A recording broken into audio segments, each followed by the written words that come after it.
Please welcome Joan Farini-Mundy, President of the University of Maine and Secretary of the APLU Council of Presidents. Good evening, everyone.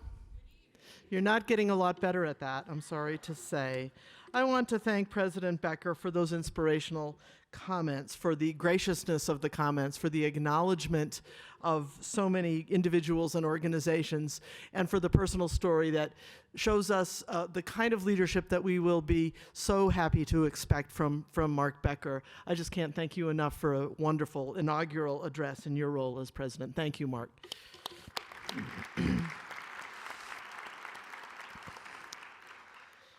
I'm delighted to speak with you tonight as the Secretary of the APLU Council of Presidents and the soon-to-be chair of that council. Each year, APLU bestows a series of institutional awards to member universities that have performed exemplary work. Earlier today, the winners of these awards were announced at the luncheon, along with the finalists for the awards. We want to once again, before all of you, recognize these institutions who were the winners for their important achievements. Congratulations to Florida Atlantic University for winning the 2022 APLU Degree Completion Award. FAU launched a comprehensive plan to address equity gaps, advance student success, and increase the university's graduation rate. The university more than doubled its graduation rate since 2014, with the largest gains among historically underserved groups. Congratulations to FAU.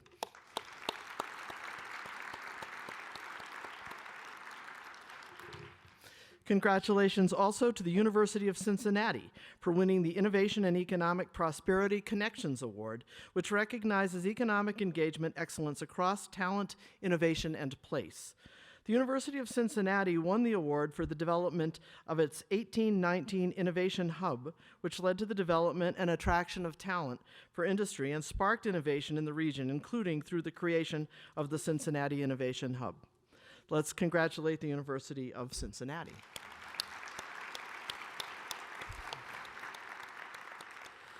Congratulations also to the University of Georgia for winning the 2022 C. Peter McGraw Community Engagement Scholarship Award.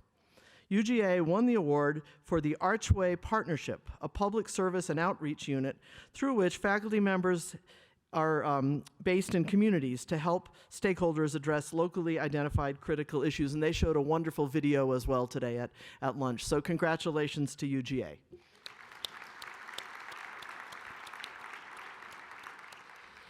We congratulate them for their remarkable achievements, which serve as an inspiration to all of the members of APLU. Thank you again. APLU would like to thank our host institutions: the Colorado School of Mines, Colorado State University, Colorado State University System, the University of Colorado at Boulder, the University of Colorado, Denver, and the University of Colorado System, and our annual meeting sponsors, platinum sponsors, Florida International University, Join NAC, Virginia Commonwealth University, our silver sponsors, Coursera, EAB, Florida Atlantic University and the Chronicle of Higher Education, our bronze sponsors, AAAS, Academic Analytics, Acadium, ACU, Dimensions and Altmeric, part of Digital Science, Elsevier, Grand River Solutions, Great Plains Interactive Distance Education Alliance, Kansas State University, Helio Campus, Isaacson Miller, Nature Portfolio, Presidents United to Solve Hunger, PUSH, Auburn University, Stepping Blocks, the University Financing Foundation, Inc., and UIDP. Please welcome our panelists: Rachel Croson, Charlotte Yates, Rodolfo Torres, Michelle Marks, and Darryll Pines. Wow.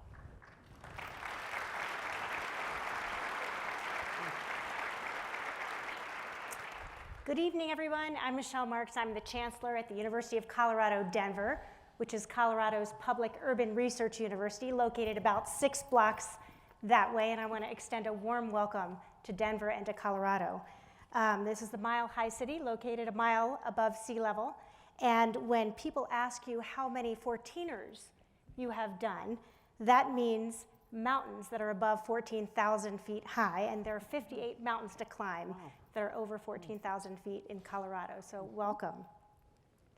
APLU for me, and I too have worked only at APLU institutions over the course of my career, APLU and this meeting is the place that I have come to understand the issues that public research and land-grant universities face, and that's probably never more true than right now. We're still emerging from a once-in-a-generation stress test where we all shifted quickly to online. We dealt with racial reckoning. We are dealing with unparalleled community needs and economic crises and political division. And the challenges that we are continuing to face and going to continue to face may be even tougher. These include things like maintaining a focus and making real progress on diversity, equity, and inclusion work, ensuring student success after 2 years of incredibly challenging and disrupted learning, meeting the true surge of mental health needs for our students and also our faculty and our staff, widening inequities, inflation, the challenges and the shift and change in the workplace, and as large employers, the changes in our workplace and how we deal with that, driving community and economic development issues, fueling the agricultural innovation and productivity amongst truly the climate challenge and change, and maybe most importantly, preserving and strengthening and advancing democracy, even as it's being challenged around the world. And I know that many of the sessions at this meeting are covering and will cover these topics in more depth, but tonight we are going to focus specifically around the theme of this conference, which is Future Forward. And I love this topic, and I'm so proud to be with this group of incredible leaders to think about, yes, we have these huge challenges, but there are also opportunities being created right now, and we're gonna focus on those opportunities. Darryll Pines, president of University of Maryland, started the same day I did in the summer of 2020. You have been thinking a lot about the future and how to emerge stronger, and I know that you have a new strategic plan which is called Fearlessly Forward. Tell us in today's context what it means to be moving fearlessly forward. Well, first, thank you for having me here, and thank you for having this session. I think, Mark said it very well. Our APLU universities truly transform lives and give people hope. And I think if we just all take ourselves back, and I know you don't want to go back 2 years to March of 2020, we're, for the first time in a generation, as Michelle mentioned, that something on one part of the planet touched every human being on the planet for a long time period and gave us fear. And the fear was real. The fear was so real that it took us 2 years to be in person. Well, while we were reflecting during that time period in the fall of 2020 at University of Maryland, we wanted to take that moment as a moment of reflection because 3 major things were happening in higher education. First, you had the issue of the pandemic, moving to virtual learning. In the summer, you had the George Floyd unfortunate death and murder that led to social and racial unrest, and the Black Lives Matter movement regenerated. Then you had the uncertainty in our election system. This took a toll on academia, on society, and of course on all of your faculty, staff, and students. So it was a moment of reflection. We should never forget 2020. So at Maryland, we decided that we would take this moment and pause and say, now what is the role of a flagship land-grant university in the state of Maryland for the nation and for the world? How should we take a look at our role? Of course, we all care about student success, academic excellence, transformational research, but we wanted to put it in a different context.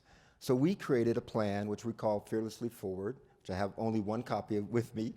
And instead of mapping, us academics, we tend to always map things into things we understand. So your strategic plan typically have pillars that are academic excellence, student success, transforming research, innovation.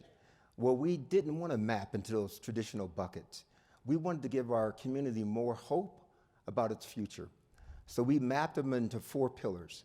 And the 4 pillars are as follows. We will work on humanity's grand challenges, number 1. Number 2, we will reimagine teaching and learning. Number 3, we will invest in people and communities.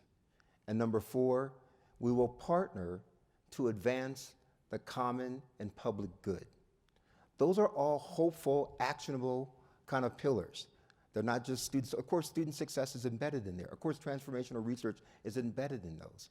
But we wanted our university people, our community, the larger community in the state of Maryland, to actually now think about, we're not just going to work on fundamental science or applied research. We're going to work on these real hard problems that are facing society, like the pandemic. And so we've been able to actually usher our entire community to be focused on a number of grand challenges. I just want to highlight one, because it transforms outside of our university and something that is your uniquely American problem: gun violence in the United States. A uniquely American problem that is politicized and all of the above. But let me just give you some statistics. Each year, something like 45,000 young people die as a result of a firearm between the ages of 18 and 28. Half of those people are by suicide, by firearm. So what can universities like all of our APLU universities, not just sit on the sidelines, what can we do to help reduce that violence? By the way, we call the initiative the 120-Day Initiative, and involves 13 universities in the Washington metropolitan region. And so it's not just the University of Maryland, it's a whole bunch of universities. And the idea is we are taking our educational programs, our research programs, and coalescing to work on actionable solutions that will reduce that 120 number of individuals who die every day by a firearm. So that's just one example of what APLU universities can work on, and all of you can work on those as well. We're looking for additional partners across the United States, but this is just something that we decided to give ourselves hope going forward to work on those actionable problems that really affect real people. Amazing. Thank you, Darryll. Rachel Croson, coming to you, Executive Vice President and Provost at the University of Minnesota, and also an economist. Talk about, especially interested from the economist lens, what happened? What do you see, and where are the opportunities that we have to move forward? Yeah, thanks so much, and thanks so much for having me. As I look at our political landscape and our economic landscape, in this country we are at a historic high in terms of income inequality and a historic low in terms of social mobility. And if you think about a lot of our political challenges, political discourse, it's really driven by those measures. When we think about the United States, we think about the American dream. And sadly, we are behind many, many other countries now in our ability for people to move through the social classes and to move up in their lifetimes.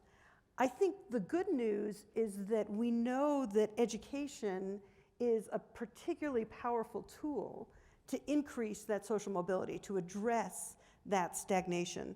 And so we have a mechanism that can help our country live up to its ideals. We just need to figure out how to implement on that. So all of the initiatives that our institutions do and other institutions around access and success and affordability, support to increase in federal and state support for students, how we recruit students, how we support them, what we teach them, those are all going to be really pivotal in moving our country in the direction that we need to be moving. We're all exploring together how technology can increase our reach, can serve more students, can enhance lifelong learning, and we're all continuing our commitment to student success around underrepresented students, first-generation students, and low-income students. And then, in addition to doing all these things, we need to communicate about them.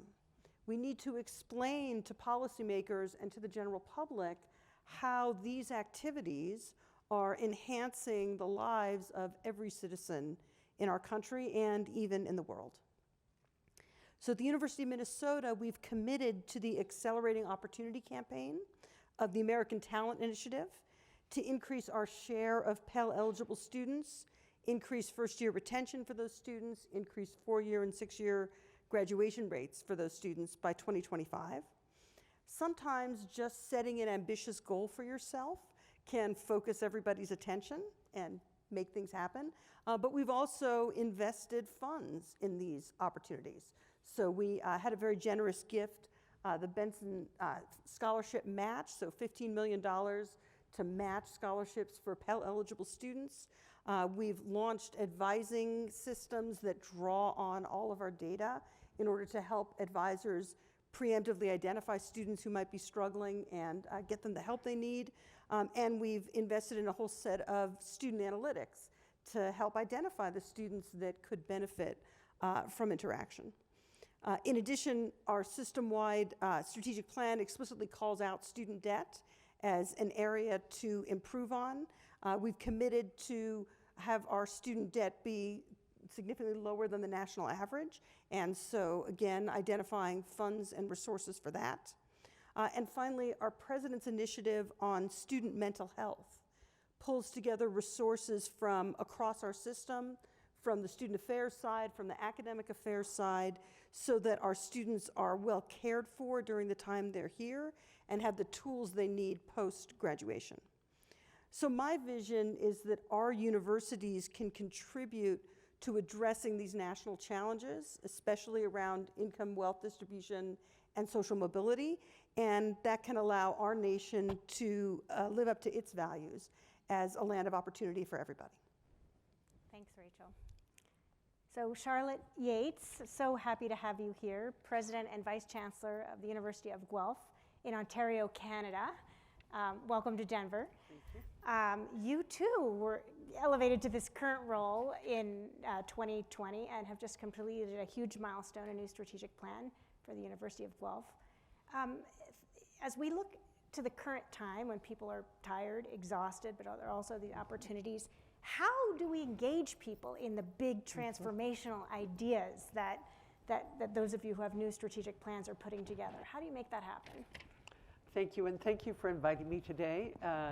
It is a real honor to be here, and as one of the few Canadians, I think there are 4 of us here. So we're a little bit of an odd breed, but similar and yet so dissimilar. But can I maybe start by just saying how touched I was by the remarks of Dr. Becker. It's interesting that we may live in different countries, but the experience you talked about and the joke you made about us being in university since we were 5, it's something I've often reflected on what a strange world, and yet what a privileged position we are. So thank you for inviting me.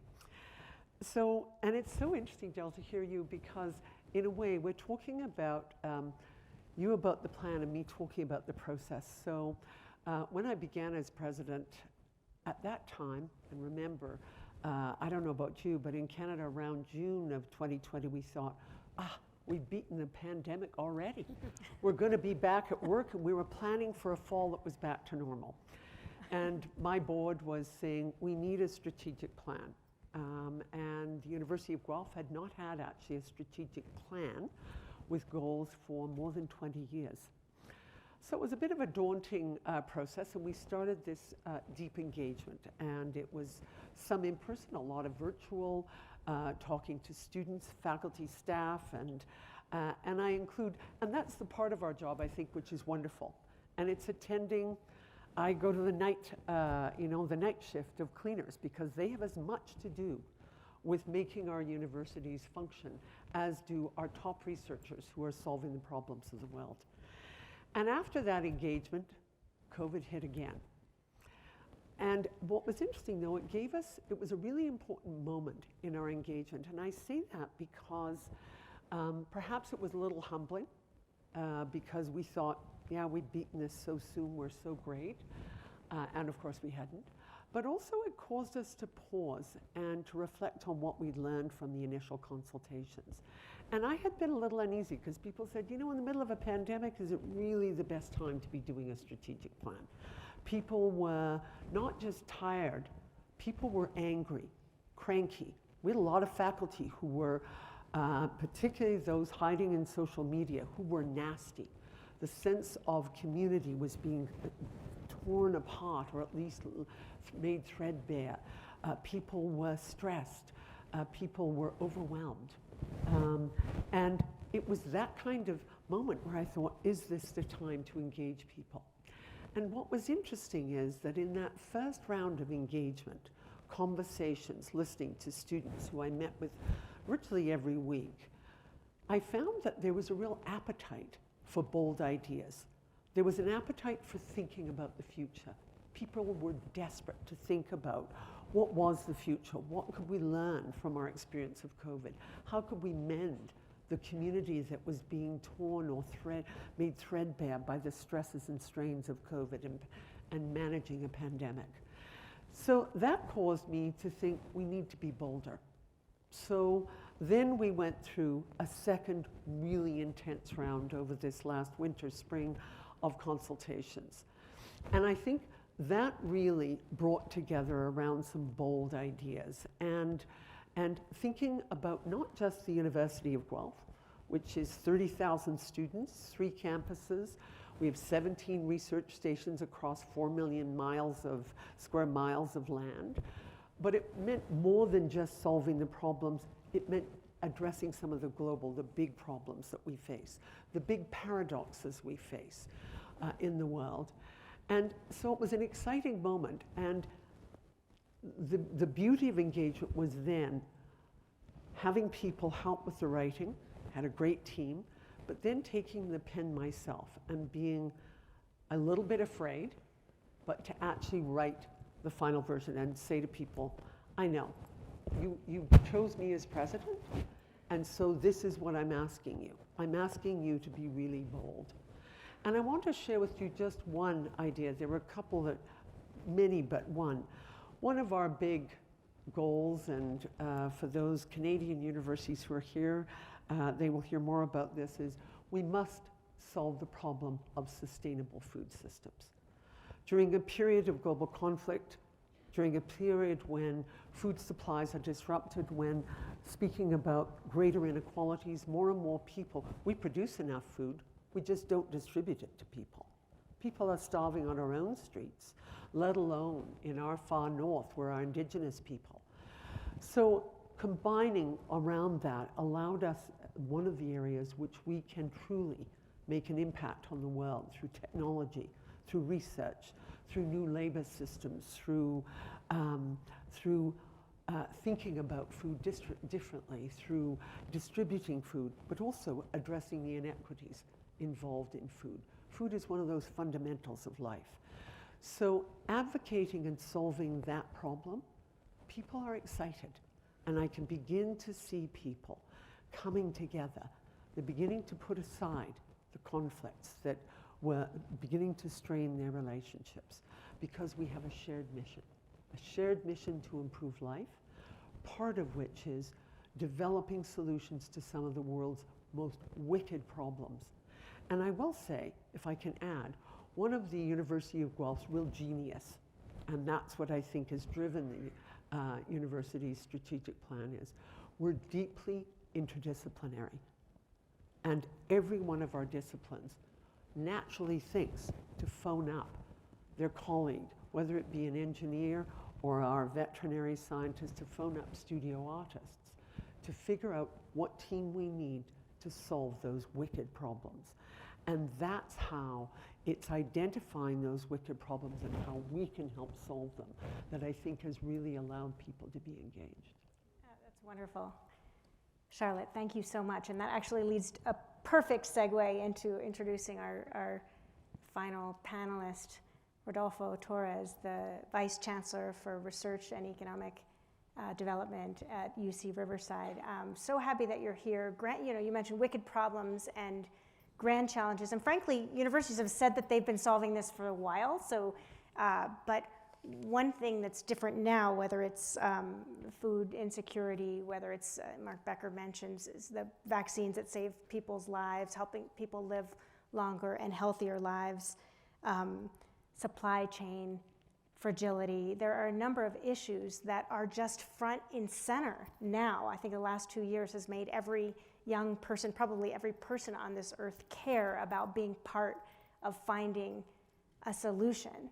So, Rodolfo, tell us what's different now? I mean, how do we really lean into this moment where everybody understands the importance of our innovation and research mission? Okay, well, thank you very much, and thank you for the opportunity to be here. Many things were already mentioned. I think we can separate this into 3 stages: internationally, our nations, and then at the state and local level, what we can do. So internationally, we saw it with COVID. The world is not only getting flat, as Thomas Friedman wrote in his book maybe 15 years ago, it's getting smaller and more interconnected. And you mentioned it's not just how quickly the virus can spread because how connected we are, but supply chain, disruption in supply chain affected all of us. No nation was exempt of that. I always look at movies when there's this science fiction movie that it seemed that we need a disaster to get together. We kind of did it during COVID. If we will have an alien invasion, I'm sure we will all push in the same way. What we have is not an alien invasion, but we have a common enemy, and that is climate change. We really need all hands on deck. So every nation in the world is affected by this. Every person living on Earth is affected by this, and it's going to be affected a lot more if we don't get our act together. So I think that's the #1 priority in terms of focusing internationally. We have a lot of experience working internationally across nations when it's about big scientific projects. The Event Horizon telescope, which recently was able to map the first picture of a black hole, is one great example of that. We need more of those initiatives working all together. At the national level, and related to that, we need to regain our leadership in the United States through investment in science and technology. We heard today in the session about research security. We have competitors, sometimes fair competitors, sometimes not so fair. We're all aware of that. I think university is full of people that are trying to do the right things. And while we need to be aware of the risk, we need to be aware, we need to be protective of our intellectual property, we need to engage more with the international community. We need to bring back all the students and scientists that want to come and live in North America to contribute to our enterprise. So there again, we need all hands on deck. And for some of the problems we face, in all hands on deck mean all disciplines, not just science. There's a place for the humanity, there's a place for social science to be included to solve this problem. Investment like the CHIPS Act, we need to continue to advocate so that it's not only authorized, but the money gets appropriated for those purposes. We need to keep a balance between what sometimes is called curiosity-driven research and what now we like to call about use-motivated or inspire research. The TIP new director in NSF is a great example of that, and we hope that the funds will go to NSF to support this activity. At the state level, I think being public and land-grant university is where we can have a more immediate and tremendous impact if we really embed more in the community, if we really work in the problem that affect us all in our region. So for example, in Riverside, we have been focusing a lot on pollution, clean air, clean energy, food security. You mentioned food. That's a great thing to get us all together. Water. It's not just climate, right? There are other problems we need to address. Let me give you some very worrisome numbers. In California, before the year 2040, there are estimated about 100,000 acres of agricultural land that will disappear. This has nothing to do with climate change. This is just our own decision as humans, how we develop and how we construct and where we reside. What are we going to do with that when we look about food? Food, the average age of our farmer is 60. No, for some of us, 60 is the new 40. So, but when you think that 1/3 of those in Southern California are 65 or older, and their kids and family don't want to continue with this business, what are we going to do about that? So we need to find better ways, more efficient way to do agriculture, smart agriculture, vertical agriculture, etc. So, and the final thing that I want to mention is that we need to find solutions that are for everybody. Internationally, it can only be for the rich countries, and at the national level, it has to benefit all of our population. We cannot afford leave certain population out. Minority students need our attention. It was mentioned a lot in many other of our sessions. We need every hand, and so we have many of those hands. We have a lot of that talent, and we are not taking advantage of that. Not only that, we are exposing people to a lesser quality of life than what we can afford. And unfortunately, all these disasters, climate change, fire, earthquake, you name it, COVID included, they affect the most needed. So as public university, we cannot accept that anymore. So many big ideas and accomplishments, and now a question about advice for everybody here in the room, because the reality is, while we all want to be future forward, and we need America and Canada and the world needs us to lean into being future forward, we're exhausted also. How do we move from, frankly, basic survival that many of us have needed to be in over the last few years to manage through it, to being in a create the future mode? So specific advice that you have for colleagues in the room. Go for it. Well, that's a hard question to answer. First of all, don't start during the pandemic. Word of advice. That's you asked for word of advice. I'm just kidding. Sometimes you have no choices. It's interesting. I interviewed Dr. Albert Bourla, who's the CEO and chairman of Pfizer. And I don't know if you know, he wrote a book called Moonshot, How Pfizer Developed a Vaccine in 9 months. So we had him on my campus about two weeks ago. And I asked him, how did it feel to literally save the world? And he smiled a big wide smile and said, felt really good. Felt really good. And I'm just saying that to you because he gave us all a lot of hope by just his positivity, his motivation. He inspired his employees by telling them, Michelle, you can work on this vaccine and save the world. So Michelle would work 80 hours a week because she thought she was gonna, I'm picking on your name, but the people that worked at Pfizer thought they were gonna save, and they did, to their credit. So there's a lot of hope out there. So don't think that you should give up. And he said, his famous quote to me was, Darryll, science always wins. So maybe just remember that. If you're feeling bad one day, science always wins. Anybody else want to share some advice? I think it's great to try to keep the focus. We all face terrible circumstances, but you need to surround yourself with people that are as motivated as you are and as hopeful as we all are. And there are plenty of those people in the room.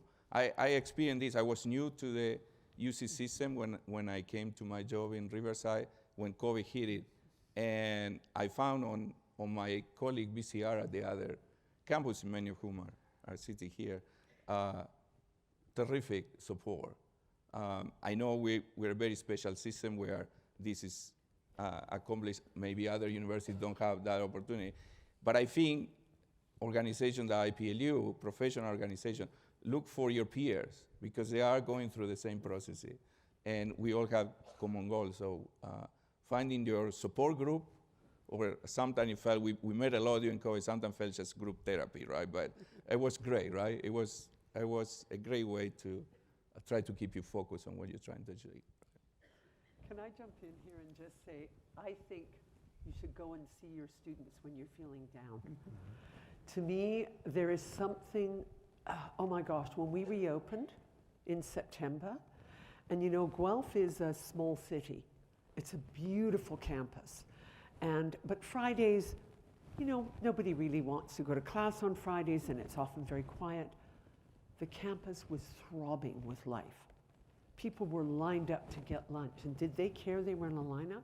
No, because they were so happy to be meeting new people, to be with friends, to have a chance to live their life after 2 years in their parents' basement or on their own in an apartment or a room somewhere.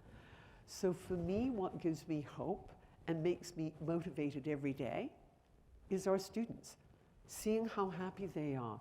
And I suppose, and this is going to sound maybe odd, a little bit of humility that COVID for me wasn't that hard compared to it was to so many others. Even though I started as a president, and I've got to say, I would agree, do not start being president during a pandemic. On the other hand, Why didn't anybody tell us that? yeah, exactly, when we started. They didn't get the memo. But on the other hand, when you listen to your students and what they went through, most of us we have houses, we have careers, we have so much, and we kept those during COVID.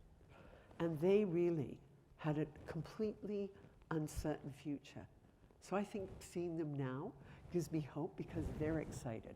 And I think we have a responsibility, and that makes me just feel hopeful every single day.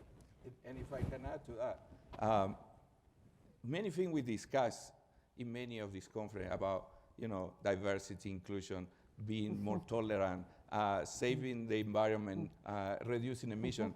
It comes so natural to them. Exactly. They choose what they wear, they choose what they eat. That's right. They don't need this discussion. They are ready to start working, solving those problems, right? That's right. While sometimes I feel we're still trying to decide what are the issues that we need to discuss. I like to think in analogies, and I had a really great meeting with our leadership in our College of Engineering, and we're talking about how to move into the future. And the analogy we came up with was we're a rubber band that got stretched maybe beyond our capabilities. And the temptation is to release the rubber band and to go back to the way it was, to go back to campus, to go back to our normal operations. But what we need to do is to let go of the rubber band at this end and to jump forward into whatever the next is going to be. And that really resonated with the engineers, I think, and with me as well, just to think about how we're going to use the fact that we are all stressed and that we're all tense and that we're all stretched beyond our ability to actually propel us into the future, not just to try to recover into the past. I love that. Okay, I'm going to shift gears, and we are all, in addition to our missions of research and innovation, we are also talent providers, and yet we are being faced with extraordinary challenges as employers right now in the Great Resignation or the Great Reshuffling or whatever we want to call it. And we're all thinking about what it means to be a great place to work in today's world. And that's really different than I think it was 2 years ago. It's at least the pandemic has certainly accelerated, if not changed things.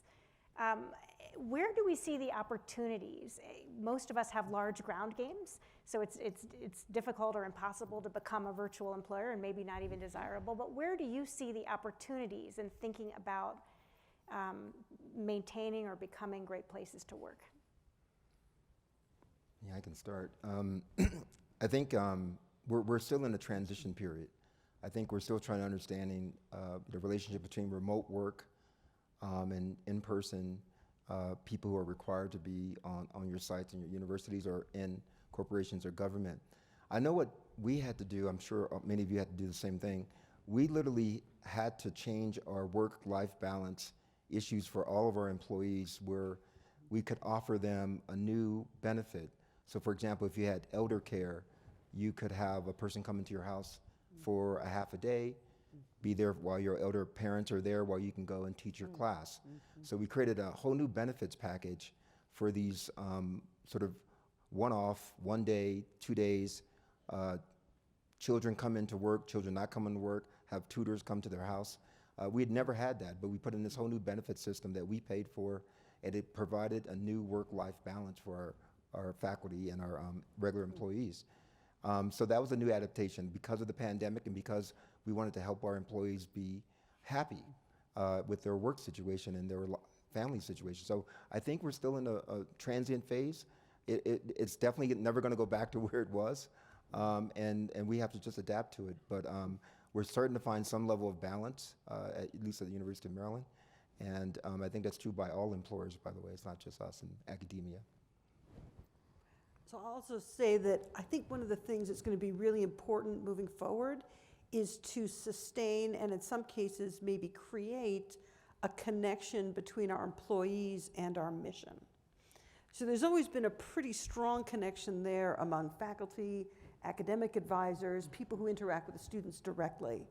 But we haven't really consciously tried to create that with our HR staff and our finance staff and our operational people because they've been on campus, they've seen the students, they've understood in a much more direct way how their work is enabling the university to do what it does. I think as we get more and more remote work from that set of employees, we're going to need to be much more conscious and intentional about how to connect for them their work, often from home or from distance, with the mission of the university and how it advances what we all share. I think there's also an opportunity in the way we educate our students. It's not just the way we work. We, although there are tremendous benefits, and we all will agree on that, on the residential life on a campus, there are many students that are already our students and don't enjoy that life. In our campus, for example, there are a lot of students that commute and have a very tough life because they cannot live, they cannot, on campus, they cannot take the advantage of other opportunities, they work a lot, they need to sustain their family. And so having a way we learned through COVID that it's possible to do a lot more than we were doing before remotely and reach out to those students. So it's an opportunity to reach out to students that enrich and enhance their education that we couldn't, or we were not doing it before, right? It's interesting because we're a little different, I think. And I would say we're on campus first and digital second. Digital is a tool for us to maintain our social fabric. We're primarily, almost all of our 6,000 first-year students live on campus. So we're a residential campus, and that's core to who we are. We have one of the highest rates of volunteerism across the country, but it's tied to that amongst our students and amongst our faculty and staff. They're incredible volunteers. So the question is, how do we achieve or maintain or continue or rebuild that sense of community and our pride in a sense of place? Because our campus is a place. We are never going to be a digital first. We are always going to be a beautiful place and use digital as a tool to achieve work-life balance, to achieve some kind of enrichment. And I can think, let me give you an example from a large physics class. We teach 1,000 students in our first year, multiple sections. Now, instead of having them in a large lecture class, and we've all done this, we realize, why do they have to sit in a lecture class? Why can't we, that can be digital. It's the in-person experiential hands-on learning in the lab that really matters. But I need then faculty and staff to come back to campus. I can't have them remote. I need them back to make sure those students get that experience. So for me, it's about creating a place where people want to be, the time, and yet at the same time giving them some flexibility. So. Okay, we have just a tiny bit of time left, so we're going to do one more rapid fire question. And the question is, in this moment, I feel hope because, Rachel, we'll just go down. I want to reiterate what was said before, which is our students. They are intellectually curious, they are socially aware, they are committed to building a better world. They care not just about their own careers and advancement, but about the impact that they have on everybody else, and they make me hopeful.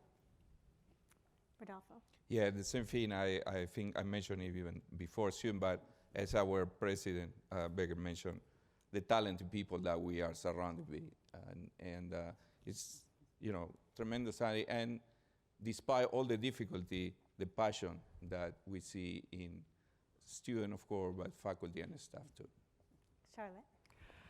What gives me hope is that we are public universities. And to echo a theme earlier, we can solve what are some incredible paradoxes facing us. I think of climate change, sustainable food systems. Those two. You think about equity, diversity, and inclusion, and yet the kind of conflict that we've had. Universities are the place can actually solve society's biggest problems, and that gives me hope each and every single day. Darryll. What gives me hope is that, as Mark alluded to, we transform lives every day. All of you transform lives every day at your institutions. And number two, let's never forget this, education is the great equalizer for everyone. It brings people from the lowest income scale to the other side of the tracks and gives them opportunity. Would you all please thank our wonderful panelists?